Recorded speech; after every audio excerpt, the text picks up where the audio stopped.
You don't need 100,000 to own a home in America. You don't need to have a green card, a millionaire uncle, or a Harvard degree. All you need is the right information, the right insight, and a foundation to start.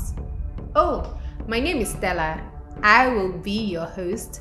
Welcome to another amazing episode of Dare2Own podcast.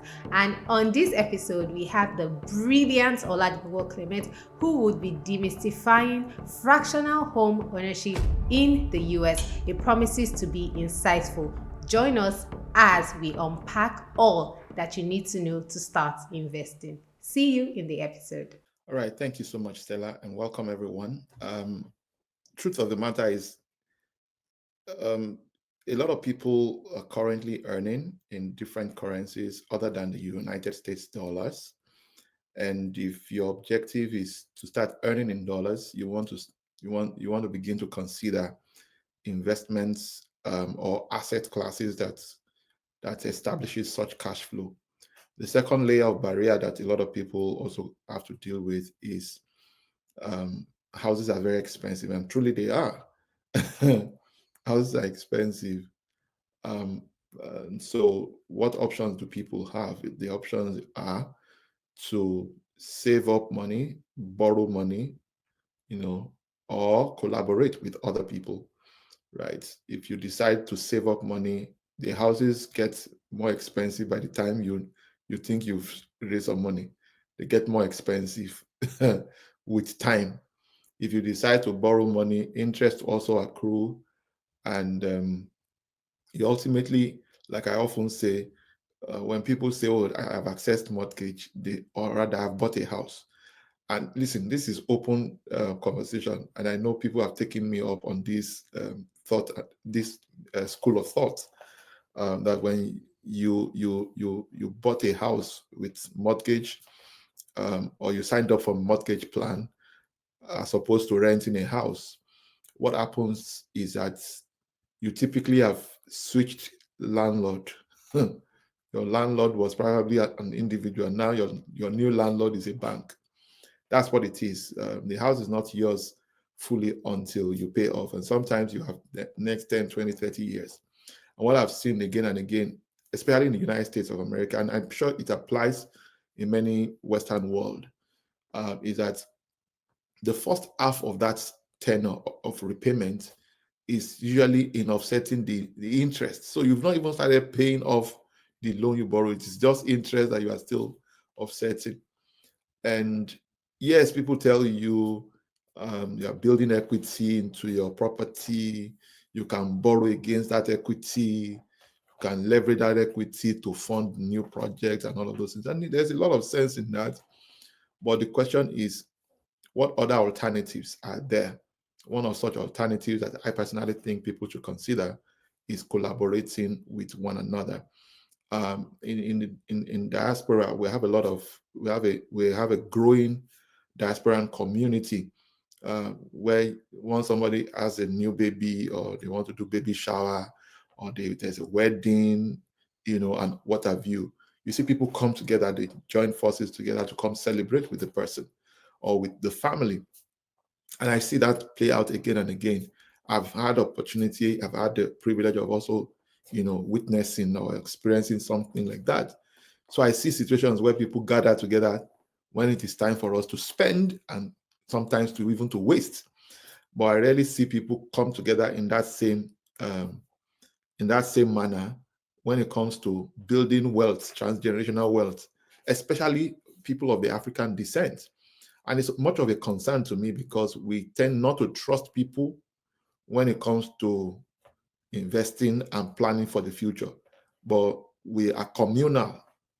We don't have a problem when it comes to let us throw parties. And it's always a shock to me. And I wonder um,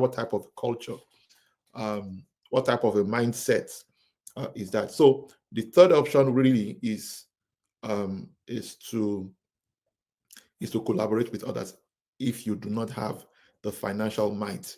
So what we have done with our organization in the United States is to be the platform, to just be the one that organize the people together. and provide more or less like the in between, acquiring the property and then managing of the property and all of that. We have a team of brokers, realtors, contractors, insurance companies that we work with to ensure that the management is completely done in such a way that it saves people the heavy lifting, the time, the energy, which is also part of the reason why some people don't even do real estate investment at all. They say, oh, I don't want to be managing anything. I don't want all those stress. So it takes that off completely from you. So the fourth option would be that you set up, if you have the means, then you can buy on your own. We can also help to facilitate that. So if you can afford to buy on your own, why not? That is sole ownership. But if you can't, you can then explore the other alternatives. Again, let me say this upfront. I believe a lot in leverage, and the Western world provides such leverages. If you are going to be cash flow positive in the particular real estate asset class you're acquiring for the purpose of investment, there's nothing wrong in leveraging loans, to finance it. So if, for example, your monthly mortgage is maybe $3,000 every month, and you net out, or rather you generate maybe $5,000, $6,000, from that same property. It means that you can actually pay 2 months rent every month ahead of, so you can pay off that loan on time much faster because you're making much more. And then let's even say you follow the same plan. It means that you'll be 3,000 cash flow. You have 3,000 cash flow, or rather you'll be 3,000 cash flow positive every single month, if you have that type of loan. So in a way, you didn't need to use your money. With loan, you can get the property and all of those things. So, but that is a smarter move.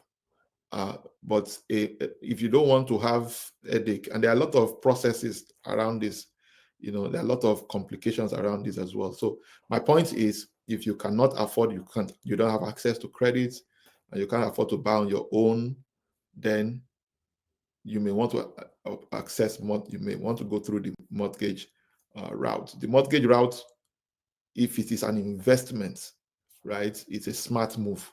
But if it is a personal house, I personally don't subscribe to it, except you have a means to pay off within a shorter time. So instead of doing a 30-year repayment plan, do a 5-year, maximum 10 years.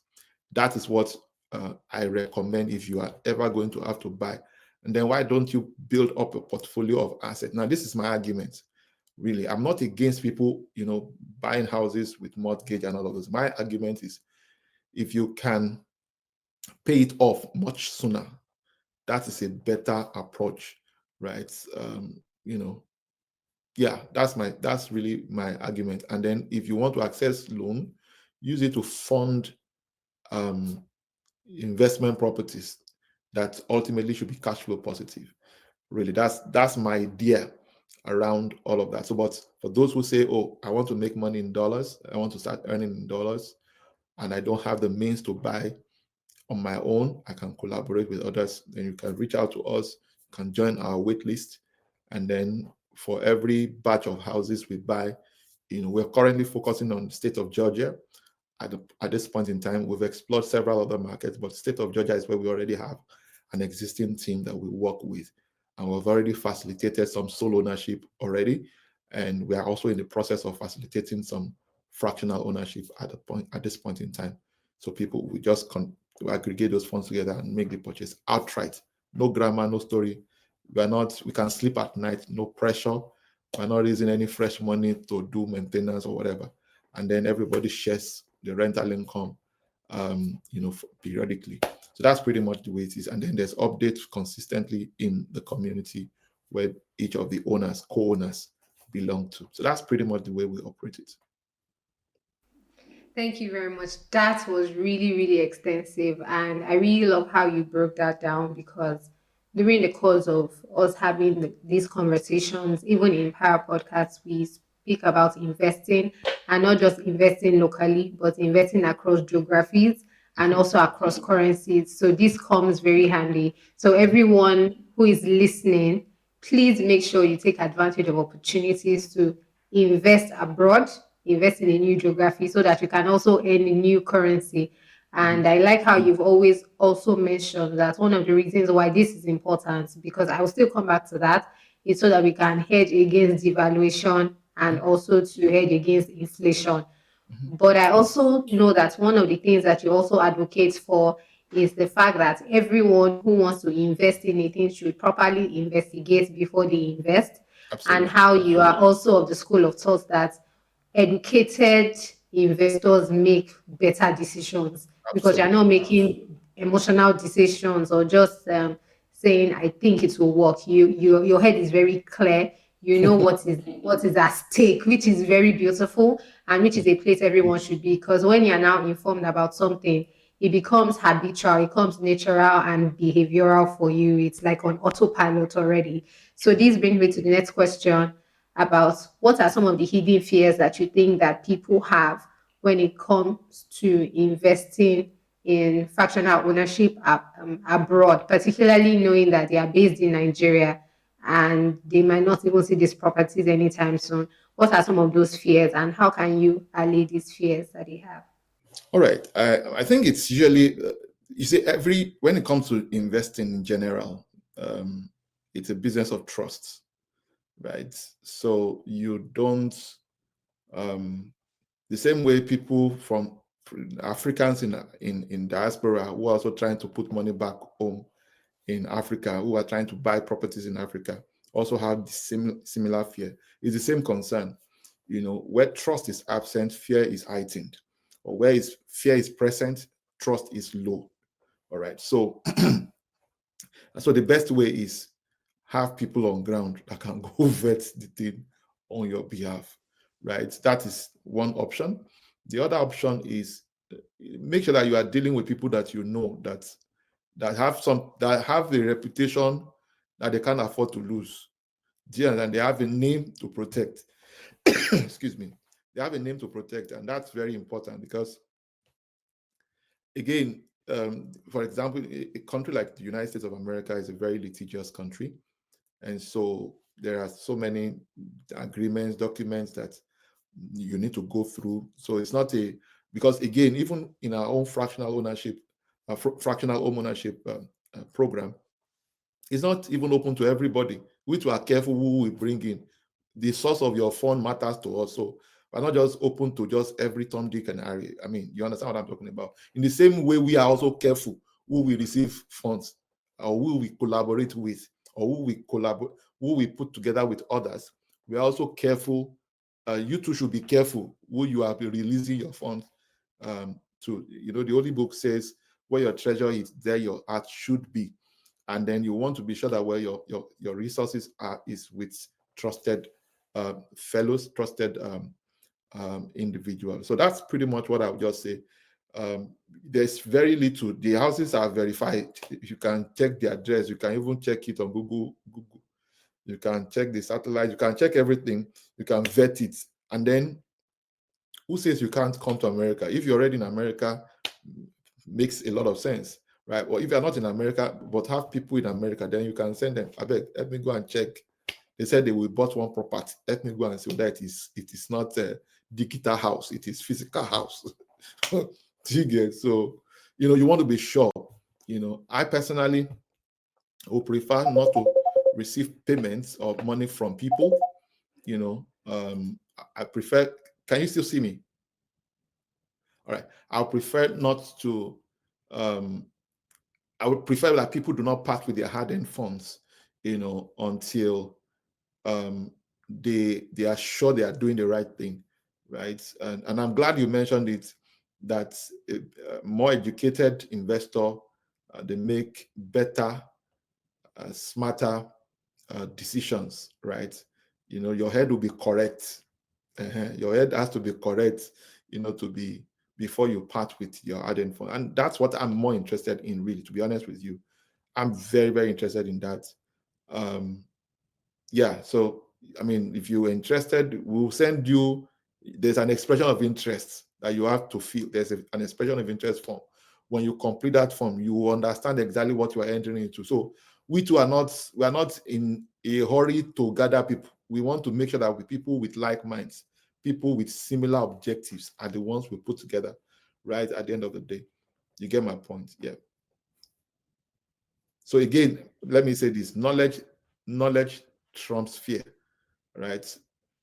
Information trumps fear, and then the higher the more information you have about the venture you are going into, the more information you have about the people you are dealing with, the organization you are dealing with, the society you are operating in, the lower the risk. That's the plain truth.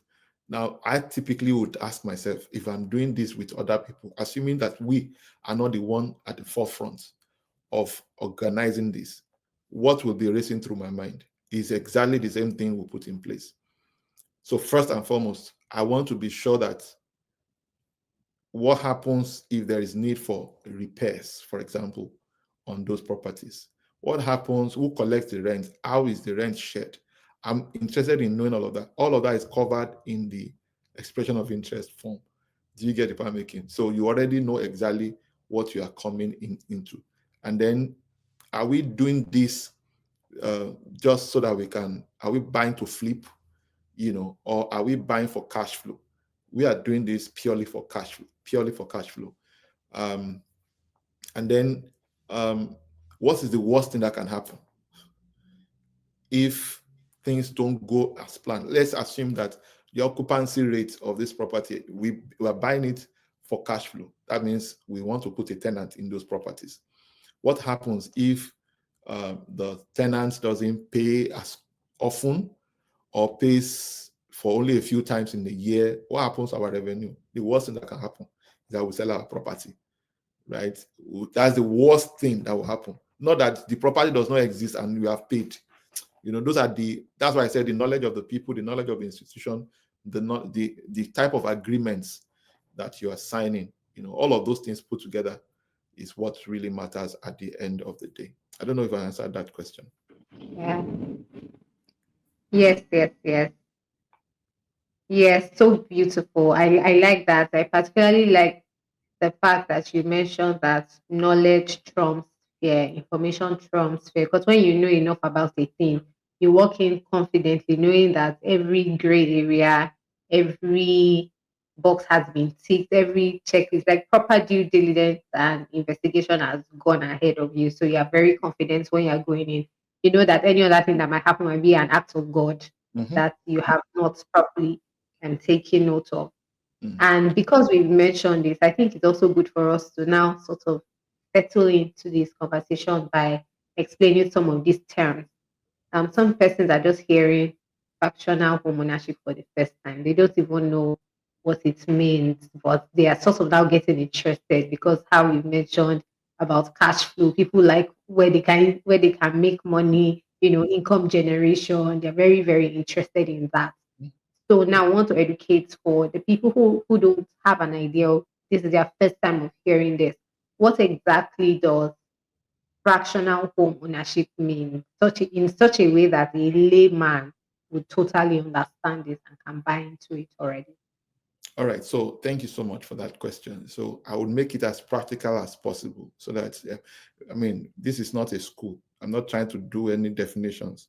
So in very simple terms, let's say a house that you cannot afford to buy on your own is worth $250,000. I'm just using that hypothetically. It could be way less.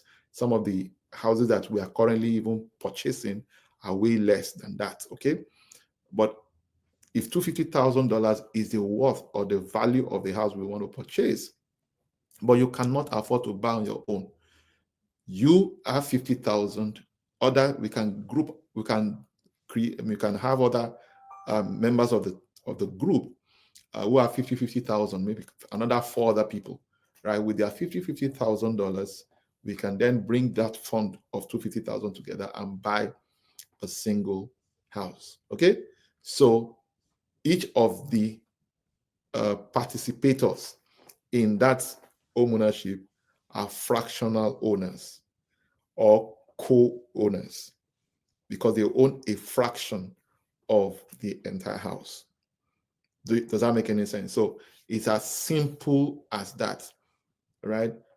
In some instances, the individual stake may even be lower than 50,000. That means if it is 10,000, that means you need 250, you need 25 people to bring out $10,000. And that's a lot to manage, So again, it all depends. And then there are different structures around how these things can work and how these things can operate. But we already have our own established structure on how we run it. And so for anybody who is interested, one thing I would recommend that such a person does is to register for the next edition of Achieve Financial Freedom Challenge. Now, I am not trying to sell you something, tell you to buy a house, or tell you to sign up, right? By attending Achieve Financial Freedom Challenge, and I say this with every sense of humility and a sense of duty also, I will not need to teach you fractional ownership. You will, you will know the path to really follow, And I say that because accumulating asset accumulation is just one part of the entire puzzle, right? And there's a whole lot more that you'll be taught. And by the time you complete that program, you will know exactly what are the options that you want to explore, whether fractional ownership aligns with you as a person or not, whether there are other asset classes and other investment options, right, that we don't even provide, okay? We do development in Africa, but we don't yet do development in the United States. But when that time comes, we certainly will let people know. But for now, we're just organizing fractional ownership. So that's pretty much what that is. I just felt I should bring up the fact that the more educated people are, the less their risks would be, the smarter the decisions they will also take. So I think that is one thing I would just say for now. Yeah. I like that. Very, very clear. Very clear. I like the illustration, particularly with the amount and how you don't need to have all of the money to get started. You just need to get a fraction based on the amount stipulated by the management putting together that home ownership scheme. Very beautiful. Interesting. So there's somebody who's listening and the person is saying, so how does this differ from traditional home ownership? Is there any difference at all? If at all, could you please highlight what these differences are? And if there's none, please let us know. Yeah, there are not much differences, only that you share the assets and the liability of the property. So when I say asset and liability, the property is yours, belongs to you and other fractional owners or co-owners.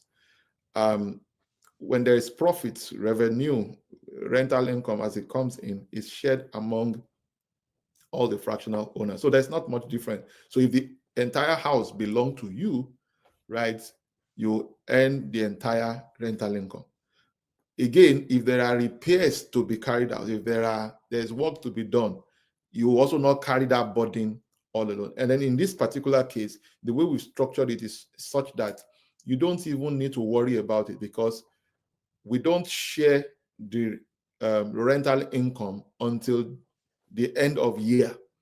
Even though it's a monthly rent, we don't share the rental income. And the reason that is important is because we want to make sure that we do not have to place any demand on fractional owners of each of these houses, whenever those things come up, so that we are prepared for eventualities. And all property taxes are easily taken care of. We don't need to raise any fresh fund. Maybe periodic repairs that may come up from time to time, fees to government, insurance, all those basic things. We do not want a situation where we will have to be chasing after fractional owners to offset those bills that come from time to time. So, but all of these are in record. So there's no reason why anybody should even be troubled about, the money is not complete.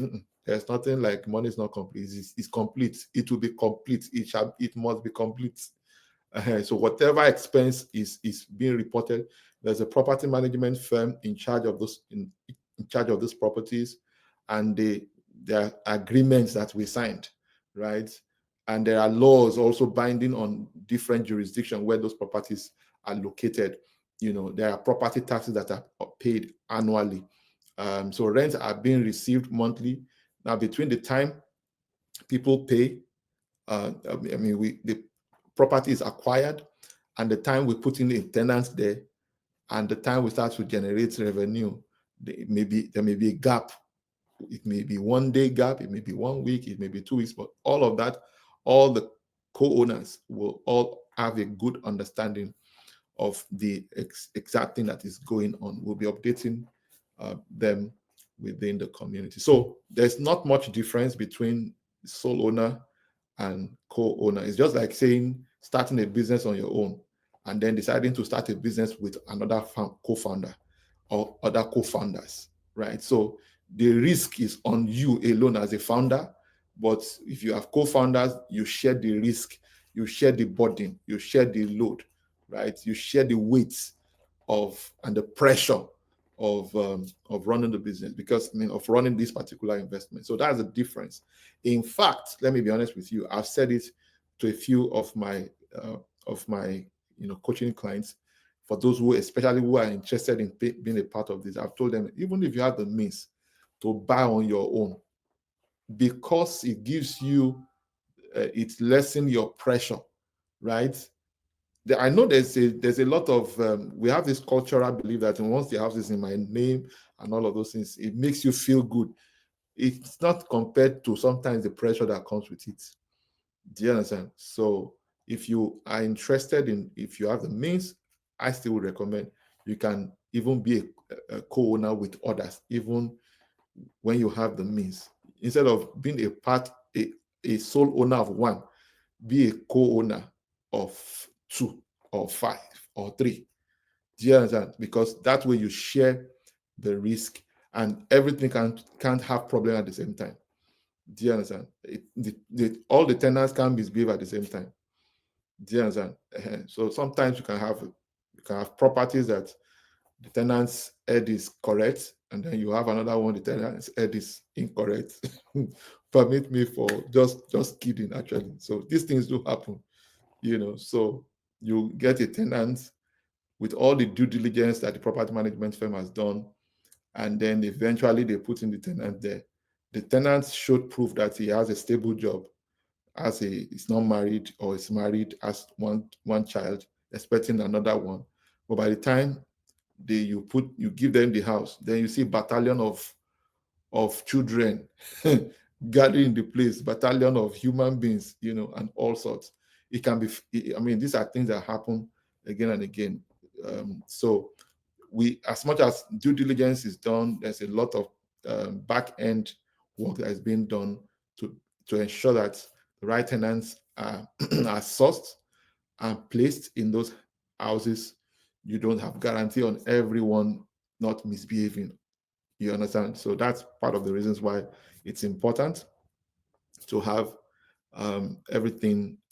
That's why it's important to have your interests spread across multiple houses. So in a nutshell, there's no difference between a co-owner or between fractional ownership or sole ownership. The only major difference is the fact that you share the burden, you share the profits. Super fantastic. I like that. And I like how you now particularly brought it down to business, because at that time, some people will now understand, okay, this is me just being the sole owner of the business, and then this is me having a partner. And for businesses, we know that there are agreements, there are contracts that are also signed. But I think it's also a good place for us to understand what form of legal protection or documentation or papers are signed when a person decides or make up their mind to say, I think at this point, I want to get involved in fractional home ownership. We know that when you buy apartments here in locally, you get maybe a C of O, a governor's consent. So, what does anyone who gets involved in fractional home ownership in the United States get? Okay, so let me establish one fundamental thing. Just like you buy a house, before you even buy the house, there has to be a title search. This is what property attorneys are for, right? Before you close a transaction, you want to make sure that there's a property search. Sometimes those companies that do the property search issue title insurance and all of that. So there's a title that comes with every property, verifiable one for that matter. I mean, the process is seamless, way seamless than even in Africa. And so when you buy a property, very, very similar. It's not all this one that you'll be waiting for CFO for the next 30 years. There's nothing like that. So this one is way similar, and you don't need to know anybody. Just do the right thing, right? So when you are buying a property, an existing property, there's already a title. It's just to find out whether there's a lien on that property, whether the property is free and clear. Sometimes people could have borrowed money against the same property. And the beautiful thing about the United States is that there's nothing that is hidden. So when you do a thorough title search, all of the things will be exhumed. Anything that exists that is tied to the same property. So that is fundamental. So that goes for any property that you are buying at all. Now, having said that, if it is a fractional ownership, it is held in trust. In our case, we are acquiring the property on behalf of people, and on behalf of the fractional owners. So it can never be held in the name of any of them. It can only be held in the name of a company. Do you understand? So each member of each co-owner in that program, or in that fractional ownership program, their names will appear in that agreement, the management agreement. What each person owns, what each person stands to benefit, what each person gets, what they share. They share the burden and they share the profit, right? So that's pretty much what they own. But as far as title is concerned, as far as the document of the property is concerned, it is held in trust in the name of a company. So yeah, that's the way it works for fractional ownership. If you are buying it on your own, if you are buying it as a sole owner, if you're buying it as a sole owner, certainly the property will be in your name. That was why I gave the example of sometimes we like the idea that it's my property, it's in my name. So whichever one you prefer, if you have the means to buy on your own, why not? It should be your name or your company's name, right? And we can all facilitate that for you. I mean, it saves us all the stress too, right? But again, we can also facilitate the management and all of that for you as well. Fantastic. I like how you clarify that for fractional ownership, the ownership is not in the name of all of the persons or different persons, but in the name of the company that's managing that transaction. So I want to find out, for all of these that we have learned so far, is this what applies to other companies that are doing this, or this is the unique strategy that you have carved for yourself and for your organization? Yes, this is just this unique strategy that we have carved for ourselves. There are other options which we could have explored. One is for every for every home that we buy, we can decide to set up a company. It will be like a special purpose vehicle, an SPV of some sort. Do you understand? Where all the fractional owners or co-owners will be listed as the owner of the company. Do you understand? And then the property will be purchased in the name of that company.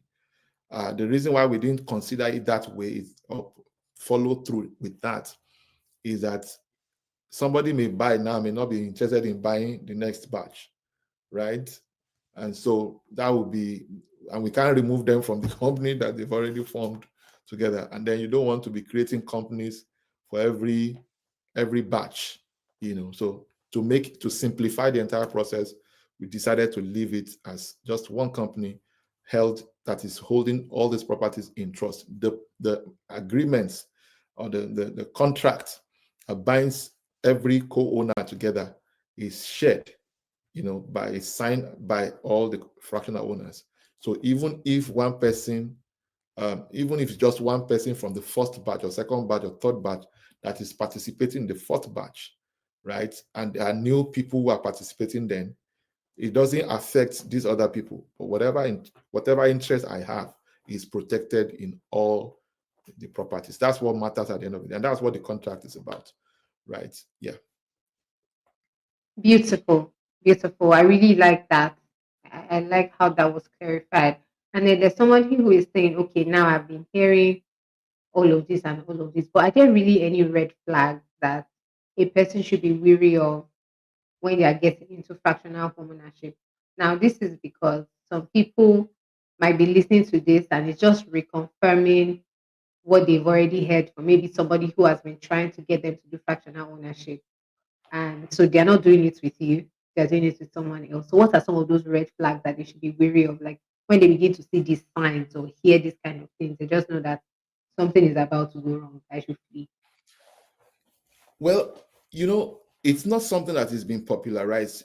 Typically, when you see um, some sort of fractional ownership are not managed in this transparent manner.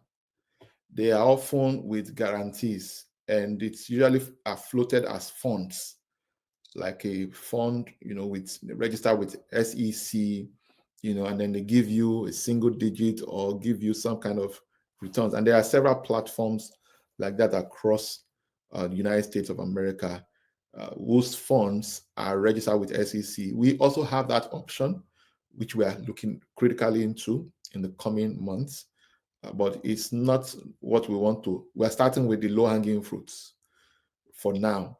So typically so you only contribute to that fund, whatever the fund decides to use the money for, either to do a new development, or to for existing properties, or whatever, is less of your concern.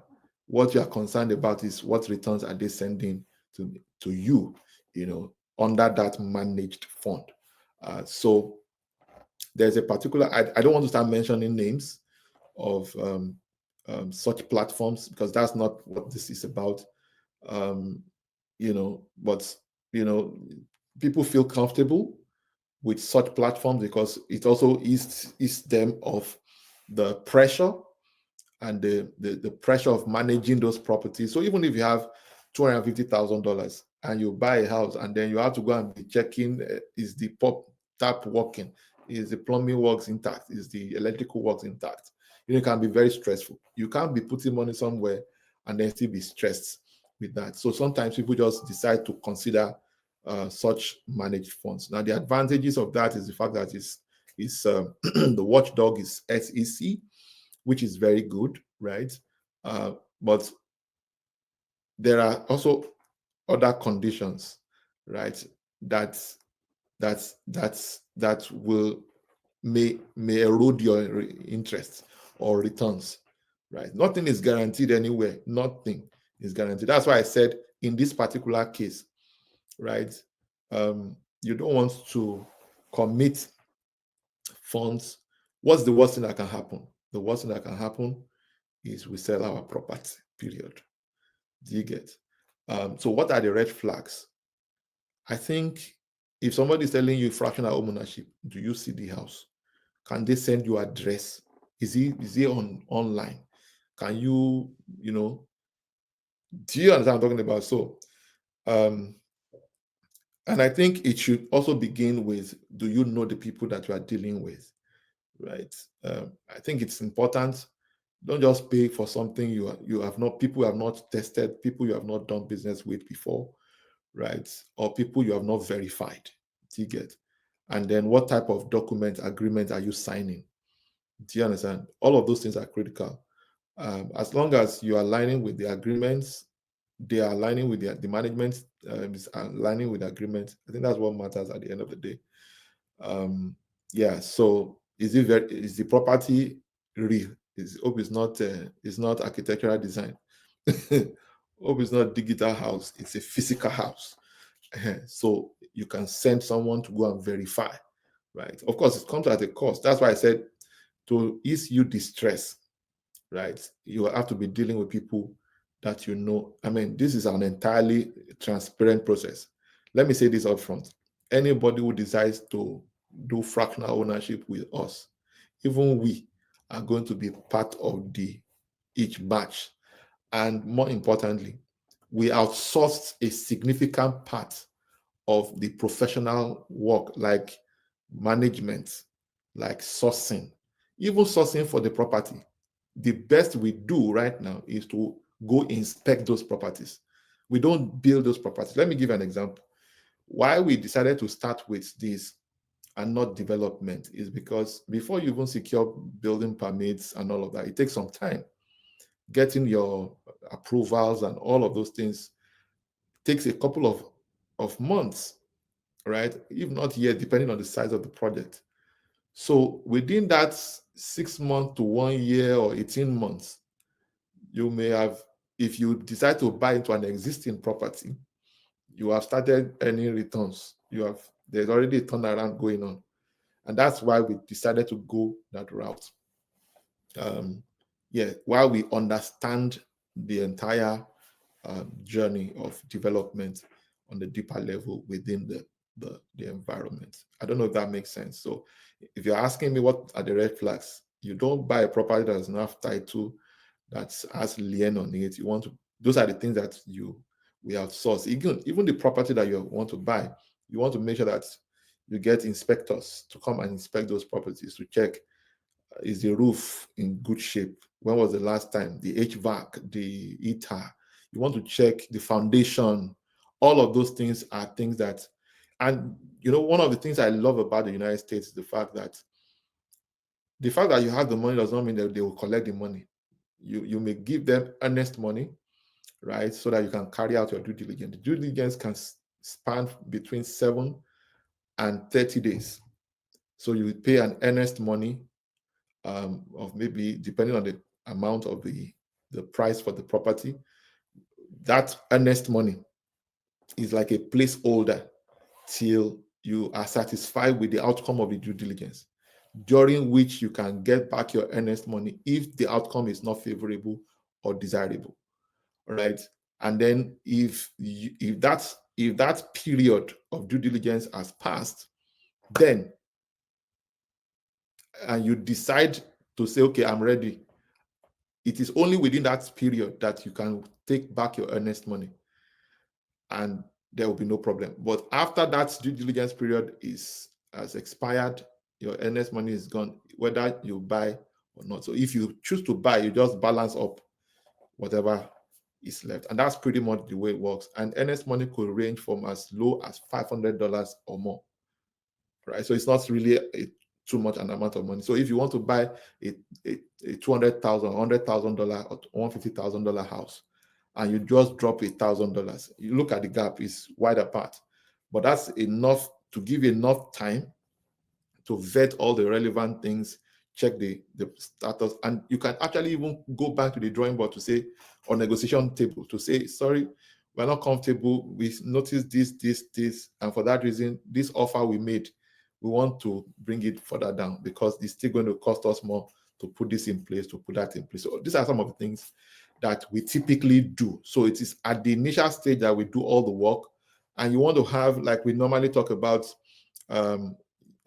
where you work once and then you earn forever, right? That is the whole idea behind it. But you don't even have to do the work once. We do all the work for you as well. So it's part of the things that we set up. We also assemble the team, people, organizations that have over 20 years doing this thing, right? Those are the kind of team that we have assembled together for this process. So in terms of red flags, anything that says pay na, and you have not inspected, red flag.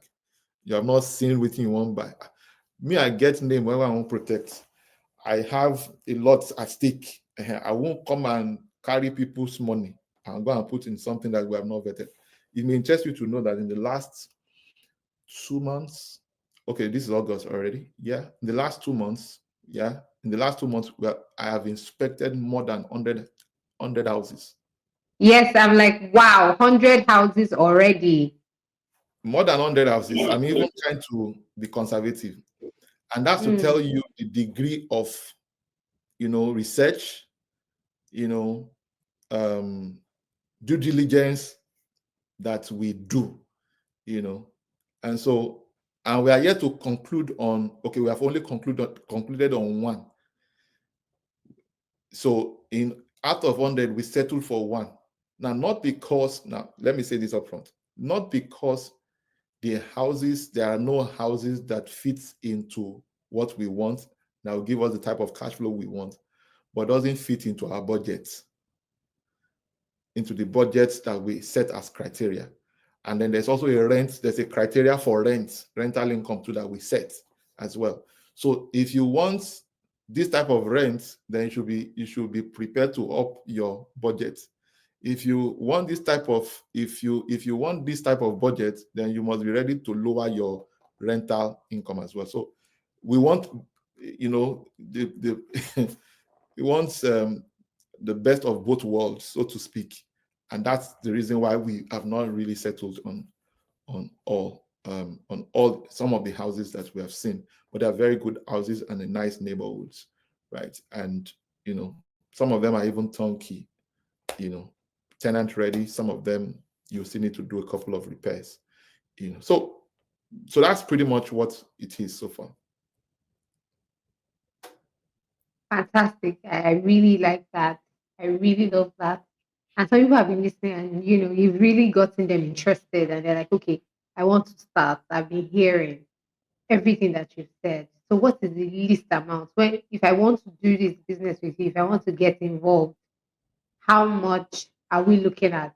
And then some people are interested in saying, if I get involved, how long do I need to get involved? And if I want to exit, how easy is it for me to exit? So I think Fantastic. I would like you and I think another thing I would like you to speak to as to why people should do this is because of something that you mentioned in your prior response, where you said that one of the reasons why we also do this is because we're also looking for other streams of income. So I'd like you to mention other benefits that people can get from having fractional home ownership. Okay, so let me start from the exit. Any scheme, any program that has entry that does not have exit is a trap. And you don't want that. Okay, so we stated it clearly, categorically. Number one, it is for serious-minded people. It's not a get-rich-quick scheme, but it is purely for cash flow. So if rental income is what matters to you, you know, and you are looking at earning that rental income for the long haul, and then when we say long haul, minimum of 5 years, then this is for you. So, so it doesn't mean you can't exit at any point in time before the fifth year. It just means that you will need to find your you need to find somebody else who will come and take your stake and then give you exchange money. So except other members, other participators in that ownership, all right, in that fractional ownership, agree to liquidating the property, then we can okay, no problem. Since one person says he or she wants out and everybody agrees to it, then that is the only condition, right? But the fundamental plan is 5-year minimum of collecting rents. So after 5 years, we can then decide whether we should continue or we should sell the property, and then everybody gets their investments out. That is about exits, the structure of the exit. I don't know if that's clear. Um, on the what's the other one you mentioned again now? There were other questions you asked. Yeah. The least amount that they can Okay. use in Yes. getting involved and the benefits of Okay. Yeah. So the least fractional. amount. Let me get into the least amount, or let me go to the benefit, and I'll come back to the least amount. Number one, when you do fractional ownership, truth of the matter is you don't have to go and do any search, any verification, any management, any heavy lifting. All of that is taken care of by the management. And you have no idea what that is until you have to buy one by yourself and manage by yourself. And then when you buy by yourself, I have a friend who has a house, and I know she decided to manage the property by herself. And in managing it by herself, I know what she has dealt with. I know what she's dealing with right now. And she has made up her mind that no, she's going to outsource this completely, you know. And so, um, and there's always that advantage. That is number one. The fact that all the heavy lifting is taken care. No tenant is calling you, Oga landlord, or Oga madam. There's nothing like that. Nobody's stressing you. All of that is also, even we outsource. The reason why we're focusing on the state of Georgia, number one, Georgia is one of the most beautiful places in the United States. And there are cities, there every area. I mean, for every state in the United States, there are A grade areas. There are B, C, D, E, F, G. There are places where you get to, it feels like you are in heaven, and there are also places where it feels like you are in hellfire. So, we are very select, and all of these things impact on the value of properties. Do you get the point I'm making? So, but generally, houses are very expensive in Georgia, so may not be within the reach of most average middle income class earners. And so, for that reason, participating in a fractional home ownership makes it easier for you to co-own a home that you cannot afford to buy on your own. That is one other major advantage. Of course, because you co-own it, or you share in the fractional ownership, it also means that you share the risk. The risk is not entirely yours to bear, which is also a major advantage. Apart from that, also is, you share profits. If I share the risk, shouldn't I share profits? I should share profits along with people. The other part is for those who don't live in the United States, and even if you live in the United States, right, you want to start earning income in dollars. You don't want to always have to work for all the money you make. You want the money to also work for you. And, like I often say, a lot of people have multiple streams of expenses, but they have very few, they have no on very few streams of income. This can be one of those ways by which you can create multiple streams of income. A lot of other people also have their expenses on autopilot, and very few people have their income on autopilot. This is also one of the smart ways to set your income on autopilot. You just set it up. It's like setting up cash flow for the rest of your life. That's the way it is, even though you do not yet have money to acquire it. Like I said earlier, if you wait till you accumulate the money to buy a house, the value of the property will be almost more than how much you have accumulated. And then by the time you say, okay, let me struggle more. By the time you get there, it's already further away from you, from reach. So you want to take advantage of it so that ultimately, who says you can't leverage all your fractional stake, right, to then do something bigger later on? Because at that point, let's assume that you co-owned maybe 5 different properties when it was maybe under $100,000. And now those houses are now worth $500,000 each. And then let's say you deposited $10,000 for each fractional ownership program. And now your $10,000 is now worth $50,000.